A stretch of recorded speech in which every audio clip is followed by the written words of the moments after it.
like I said, I can't, there's so many things I can't do that when I find something that I can do. And through this time, like, you know, these 40 years now of being quadriplegic and being disabled, when I have found things that way, it's made me excel with them. Like, I learned to shoot archery from another person that was disabled like me. He's passed away now. He's a great guy. Sorry. But what was his name? John Demora. John Demora, okay. Everybody called him Little John. But he taught me how to shoot from being in a wheelchair. So when I did that, I really, you know, it made me happy. It was something I could do, and I really would practice and practice and practice. And I started shooting in leagues, and then one year I won it. And I was the only person disabled in the league. And I mean, so that, you know, it was fun to find things, you know, figure out the ways to do stuff, because I couldn't do it the way everybody else was doing it. And, you know, that was fun. They developed a lot of great relationships. Even like I did some drag racing, and just all of that thought of, okay, he can't use his legs, right? So how are we going to set this up so that he can do it? And spending time at night, you know, before a lot of us got to the age where we got married and had families, just to be with the guys and sitting around and, you know, maybe when the weather was good, you know, we'd have a grill and grill some food, and then we'd start to do some work on stuff. And, you know, I think back and it just makes me smile that, you know, I just had such great people in my life, you know, help me do stuff. And I kind of got off track there with the cooking, but, you know, I guess just kind of explaining what things make me happy. Yeah, and I think it's beautiful, you know, from archery to cooking to listening to music. You know, we all have, some people go their whole lives and don't find an outlet. You have so many, and I'm sure that your wife, as many wives around the world would appreciate, as a man who can cook. So, and you said that you like to do the majority of it. Oh, yeah. So what's your, give me breakfast, lunch, and dinner. What if I said to you that you and I were going to kind of just have a little cook-off in the house, and I'm going to make something, you're going to make something, breakfast, lunch, dinner, what are you going to make in the house to put your best foot forward? Well, breakfast, Luann loves omelets. Okay. So, so prepping that, getting the stuff she wants to put in it, you know, all the little different things, and cooking them up and making them for her. So, morning breakfast, Luann loves omelets. Okay. So, mine personally, I'm a little lighter on breakfast. Omelets a little bit too much for me. but I love breakfast food. Okay. I love, like, I like diners.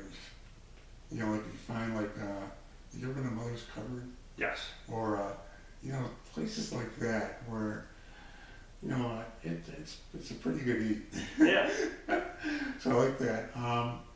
Lunchtime, I really like sandwich creativity. Okay. And doing that. In dinner time, it's weather related, but I really enjoy trying to take things that people now are trying to make complicated and simplifying them. Like, I had a smoker and I was doing that stuff like 30 years ago, and now all of a sudden it's in art form, you know, and there are shows about it and all this stuff. And so one time I'm in the grocery store, and I got this book, right? And so I'm like, okay, I'm going to do this the way this guy says. And so I kind of went through and I looked in my basket, and I had a $9 Boston pork butt, and I had $35 in seasoning. And I went, so something's not right about this. They're making this way too complicated. Yeah. So what I did is I'm gonna figure this out on my own. And John Stage, who owns Dinosaur Barbecue, I've known her for years and years, and we've sat and talked. And so it's really cool because, you know, he started and then worked his way up and, you know, huge success. So what I did was, okay, I got it. I put on salt and pepper, made it. What's this taste like? Okay, then I added this, made it. What's this taste like? And so I figured out on my own that you haven't got to have 35 different seasonings. When you watch cooking shows, you know, like Diners and Dives even, Yeah. and they go in and you watch and you kind of get fatigued with dumping this, dumping this, dumping this, dumping this. You're like, okay, I can't write this down and I'm not going to follow it. So cooking to me is figuring out on your own, like what works good and stuff. And you can get ideas from watching shows, but I am not the person that has a sheet of paper this long and is going measuring and putting it in. I just don't cook like that. You know, I just I make it a lot. And sometimes when I say, remember what you did. Remember what you did with this because this is great. And I'll be like, I don't know. I just did it, you know, 30 minutes ago. I can't remember what I did. But yeah, so it's cooking to me. What about you? For me, you know, I think for breakfast, we call them frittatas with you know, Italian when these frittatas always on there. But I love, and I've yet to make one at home, which I should, but because I'm not big on like greasy. So I would love to have, you know, the potatoes and the eggs and the broccoli and the onions and the spinach and the mushroom and the cheese and broccoli and pepperoni. I don't put, I mean, I guess you put a little bit of sausage in there, but I love frittatas.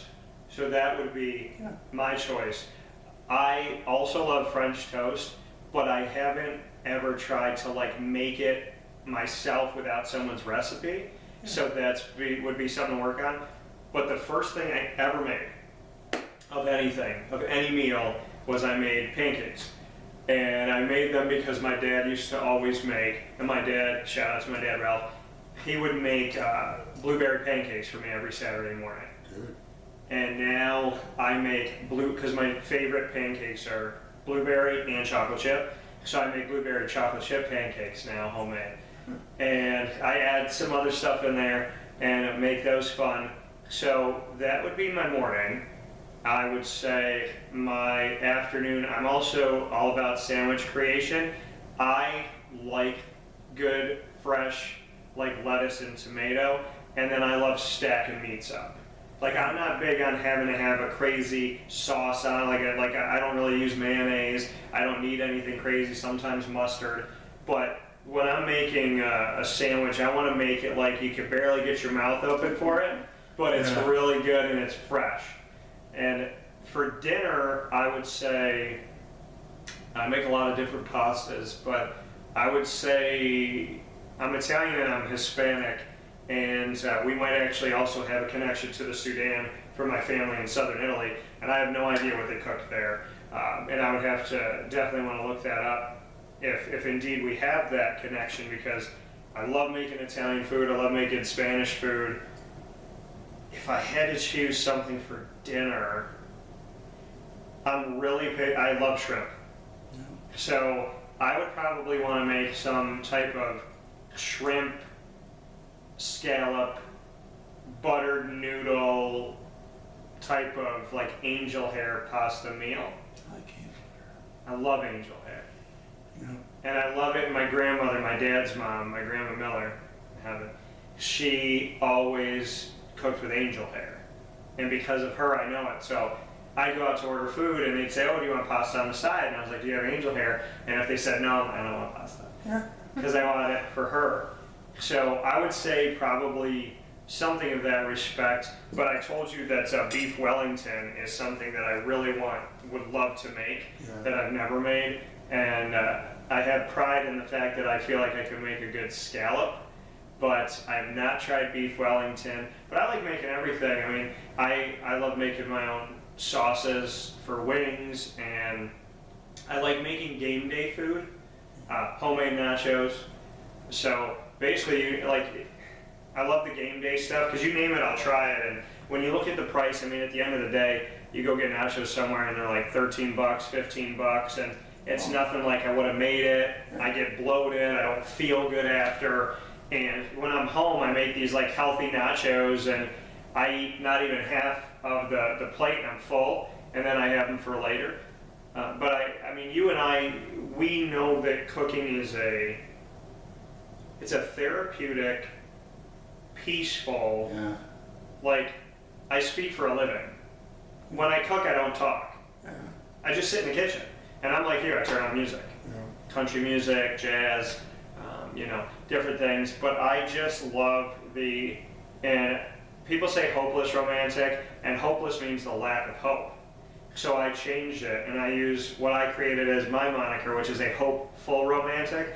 And being a hopeful romantic, I love the thought of, listening to music, making food, finding a woman that you can cook with in the kitchen where you don't get in each other's way. And Sure. and then, put some candles out, dimming the lights a little bit, and I never thought I would bake, and I now make regot and pumpkin pie. And regot pie you can't really find anywhere, and it's my grandma's recipe. So that's another one. Two things. Yeah, Okay. go ahead. That this bugs you, right? Yeah. Okay, when you watch TV or you hear these people, you grew up in an Italian family. I did. Right? The pronunciation of words and food. When I watch TV, I want to throw something for TV. Yeah. It's not risotto. Okay, and it's not regatta. Yeah. Regot. Yeah. And they're like, why do you call? I said, listen, in an Italian language, everything has a G that does it. Manicotti, that to me is like nails down a chalkboard. If you say manicotti and we're about to get married, I'll cut the wedding off, because it's monogot. And if you can't say it, then I guess we're not walking down the aisle. All that stuff, I'm like, and they don't do it the right way. Like I have like dreams of my mother's lasagna or risotto. Yeah. I mean, and I'm like, when you watch TV or you go to a restaurant and it comes on your plate and it looks like they scooped it with an ice cream scoop and put it on, I go, that's not risotto. Yeah. It's supposed to be this creamy, wonderful, flavorful thing, not a clump of something, I don't know what it's supposed to be. Yeah, they clap the regot on. I had a cannoli, I won't say from where, but I had a cannoli this week, and the regot tasted like the regot you put in monogot. Yeah. It had no sweetness, no flavor. It was almost like they made it for like stuffed shells or regot and then just put it in the cannoli too. Yeah. And and the best part of the cannoli was the whipped cream on the side, which I'm sure they didn't make. And and so it's so. But I'm with you. I mean, if you don't know, you got to know how to say it. You got to know how to make it.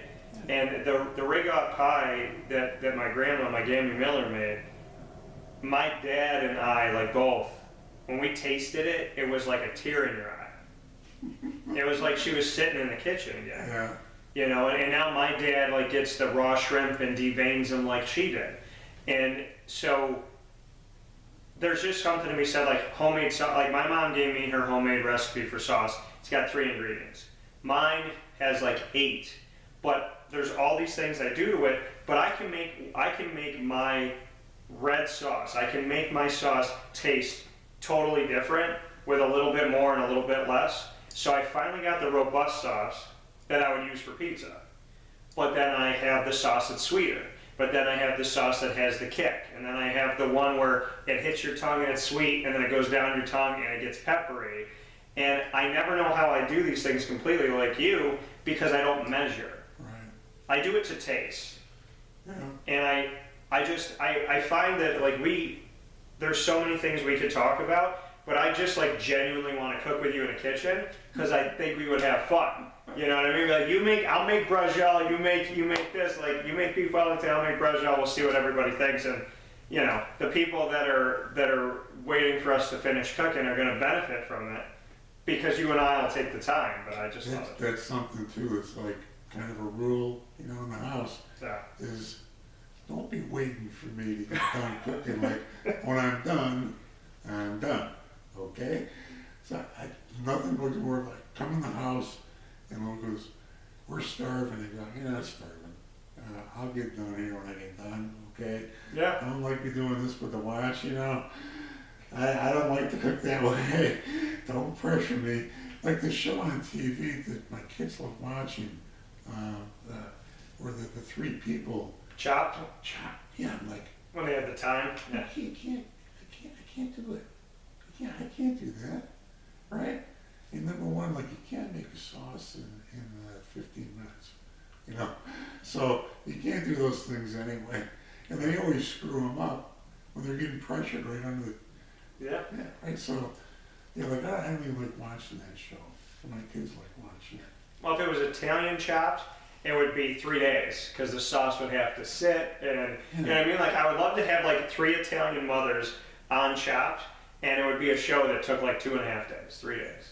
And it's fun too, like when you're doing it, like out back on the deck, I'll put up a couple of planters and they have like herbs in them. Yeah. It's like you're cooking and then you're there going like, yeah, maybe I'll go back and I'll grab a little basil and rosemary. It's fresh and I'll chop it and put it in. That's relaxing. If it makes me happy doing it, you know. Just going out and doing that. I like doing that. Yeah, I mean, I always like I love when it's done. I love looking at it, going, I did it. Yeah. And then I'm gonna chow down, you know what I mean? But there's just something to the piece of cooking that I'm happy that you and I equal on that because it's such a beautiful, when I'm done, I'm done. I'm gonna make it the way I wanna make it. If someone comes into my kitchen, you know, and you wanna like change something or do something, I will just stay in peace, I'll stay silent. But my dad would always, did you measure that? Did you measure that? Did you look at that? Daniel, did you know that? And I was like, just go sit down. Yeah. And at the end of it, he eats 10 pancakes. And I was like, what's right? And he was like, oh yeah, but I said, no. Just, it's kind of like when an artist is creating a piece. We want to be at home in our den making the piece. When it's done, you can see it in the art exhibit, but let me make it. Yeah. You know, so in the kitchen, I love that you do that because I think there's so much beauty in that, and it's something that, you know, anybody can do. They put their mind to it. You can make something special, and I think, I don't know. I mean, I call it because I have the Italian and Spanish blood. I feel that food, like when you create food for people that you love, it's essentially like a love letter. Yeah, just think of it when you're doing that daily, right? You're doing something where somebody looks up and goes, good. So you get a little positive, you know? Yeah. So, yeah, it's kind of cool that way. You know, you're getting a little bit of, something's relaxing and you're getting a little bit of positive from it. So, yeah, it's cool that way. Jim DaRin and myself, Dan Tortora, sitting here in Jim's home, and you know, it kind of just wraps it all up in a beautiful, ties it in a beautiful bow. That you said cooking is about finding your own way, and you have essentially found your own way in life. And I want to tell you that I don't really have the words to tell you how grateful I am with your time, and the fact that, you know, one of the best people I know, Carl Sanfilippo, said, would you ever want to talk to Jim DaRin? And I looked at Carl and I said to him, if you ever bring up a name, you know the answer is yes, because I trust you. That's cool. You know, and so I'd be remiss if I didn't give him a shout out, but it's just really incredible to me because I don't see it as anything other than Jim, the guy that's just sitting and taking the time to take the time with me. And I think that that's what is beautiful about friendship, is that your spirit is what brings me to you. And your spirit was going to be in your body no matter who or what or whatever you are. Your spirit is your spirit. And I think that, you know, Jim, I think if I could say anything to you, no matter what state your life was in or what road it took or how many of those dirt roads it took, I'm happy that it got you here, because the person sitting in front of me, I'm just sitting with a friend at this point. Yeah. And there's beauty in that. You know? And it's great having all those friends. Yeah. And just being at a ground level with them, you know, I just can't believe I could tell you about the doctors. And then I think about Roy Simmons, right? Mm-hmm. Okay? And if you know Roy is an artist at heart, he's a lacrosse coach and an athlete, but his real being was art. But being that way and having that type of heart, he changed the sport. How many people can you say in your life that you know that have changed the sport? Lacrosse was a prep school sport, very straight up and down, very, this is the way you do it. Mm-hmm. And he went out and he got players and he said, you're beautiful. Show me what you can do. And he put them out there like a brush on a canvas. And look at what he did. Look at what he did from with that team. The sport is played. How many people can you say that you know that have done that? Yeah. But when he and I are together, it's just this. And he doesn't think anything more of himself than being a friend. You know? Mm-hmm. He's not like, I have time for you, or you talk. And how many people in your life do you know that way? They're like that. And that's the way you feel about them. That, you know, okay, I can see you now, or I have time for you, Yeah. right? But to meet somebody that you're just, that is, like I said, has changed the game, or that has done surgeries around the world, that you can just be with, and you just sit and talk. Well, when I was in Cooperstown, and I was there for months, and that's how Dr. Huntsman and I got to be friends, Mm-hmm. right?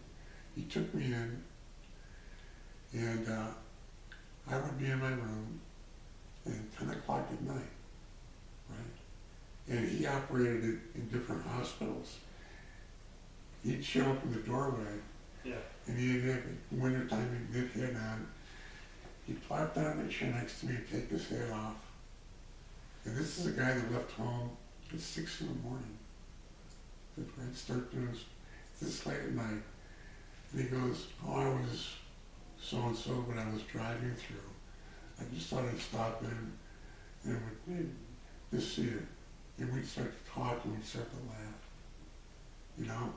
And that's friendship. You know? There wasn't somebody going, okay, I've stopped in here for now. What can I do for you? Or, you know, that's the friend. You know, that's why I feel so blessed. Because through my life, you know, from the wisdom of a farmer about life, being a kid, right, and carrying that to going through all these different phases, through nothing of myself, of searching for it, but for all these people that come into my life. That's why I feel so blessed. It's because through no effort on my own, I've just, one time after another, I've just had these incredible things happen with amazing people.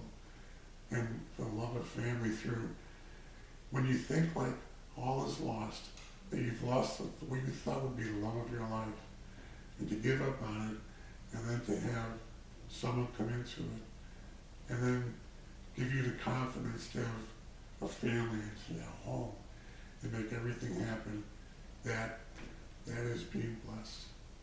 And then I also give a little bit of credit to myself for being able to realize it and not take it for granted, because I don't take anything for granted. I feel blessed every day. So I'm glad that we got to meet each other finally. Yeah. You know, it's cool. It is. And life is just that cool as sitting and talking with each other. And, you know, no matter how old my grandmother's got, the conversation stayed.